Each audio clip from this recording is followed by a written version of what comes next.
नमस्कार. आपण पाहत आहात तुळजाई एक्सप्रेस. तुळजाई एक्सप्रेसमध्ये आपलं सगळ्यांचं सहर्ष स्वागत.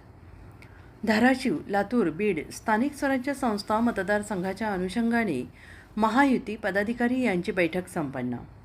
उमरगा, लोहारा प्रतिनिधी आदिनाथ भालेराव. दिनांक 7 रोजी धाराशिव जिल्ह्यातील भारतीय जनता पक्षाच्या सर्व लोकप्रतिनिधी पदाधिकारी आणि सहकाऱ्यांची बैठक पार पडली. विधान परिषद निवडणुकीच्या अनुषंगाने आयोजित करण्यात आलेल्या या बैठकीमध्ये उपस्थितांची भारतीय जनता पक्ष, शिवसेना, राष्ट्रवादी काँग्रेस पक्ष, महायुतीचे अधिकृत उमेदवार माजी मंत्री बसवराज पाटील यांनी संवाद साधला. विविध विषयांवर सविस्तर चर्चा करण्यात आली आणि यावेळी विधान परिषद निवडणुकीसाठी पक्षाच्या नियोजनबद्ध संघटनात्मक बांधणी, प्रचाराची दिशा तसेच कार्यकर्त्यांच्या जबाबदाऱ्यांबाबत विचारमंथन करण्यात आले. उपस्थित सगळ्यांनीच उत्स्फूर्त सहभाग नोंदवत विजयासाठी कटिबद्ध असल्याचा विश्वास महायुतीच्या पदाधिकारी यांनी व्यक्त केला.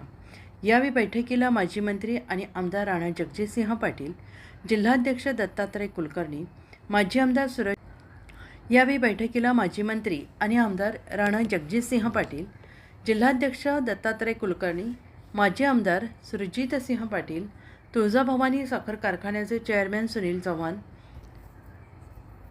मरुमचे नगराध्यक्ष बापूराव काका पाटील, उमरगा जनता बँकेचे चेअरमॅन शरणभैया पाटील, समरजितसिंह ठाकूर, भाजप प्रदेश सदस्य ॲडव्होकेट अनिल काळे, मराठवाडा संयोजक नितीन काळे, अनुसूचित जाती जिल्हाध्यक्ष दिलीप भालेराव, नळदुर्ग नगराध्यक्ष बसवराज धरणे, धाराशिव नगराध्यक्ष सौ नेहाताई राहुल काकडे, तुळजापूर नगराध्यक्ष विनोद गंगणे, जिल्हा परिषद बांधकाम सभापती सिद्धेश्वर कोरे, पंचायत समिती सभापती सौ गोकर्णताई कदम, सौ अस्मिताताई कांबळे, माजी नगराध्यक्ष मधुकरराव तावडे, विठ्ठलसाईसह साखर कारखान्याचे संचालक रामकृष्ण पंत खरोसेकर, माणिकराव राठोड, जिल्हा बँकेचे माजी उपाध्यक्ष कैलास शिंदे, सौ प्रीतीताई कदम यांच्यासह धाराशिव जिल्ह्यातील सर्व मंडळ अध्यक्ष, जिल्हा परिषद सदस्य, पंचायत समिती सदस्य,